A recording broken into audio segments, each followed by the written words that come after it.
না করে আমার মেয়ে দুটোকে বাঁচাতে গিয়ে আজ তুমি অক্ষম হয়ে গেছো। তোমার এই ঋণ আমি জীবনে শোধ করতে পারবো না। আপনি এইভাবে বলেন না, আমি তো আমার কর্তব্য করেছি। আমিও আমার কর্তব্য পালন করতে চাই। বলো তুমি কি নেবে? আমি আপনার কাছে কিচ্ছু চাইনি, কিন্তু আমার একটা স্বপ্ন ছিল বিয়ে করে সংসার করা। সেই স্বপ্নটা আর পূরণ হবে না, কারণ আমি ন্যাংরা। আমার সাথে আর কেউ বিয়ে দেবে না। কে বললো তোমার বিয়ে দেবে না? আমি আমার বড় মেয়ের সঙ্গে তোমার বিয়ে দেব। আজ থেকে তুমি আমার বাড়ির ঘর জামাই হয়ে থাকবা। আপনি যেটা ভালো বুঝবেন সেটাই করবেন।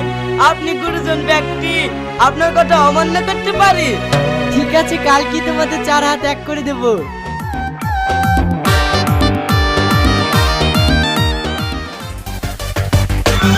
এই শফিক, তুই বেরিয়ে আয়।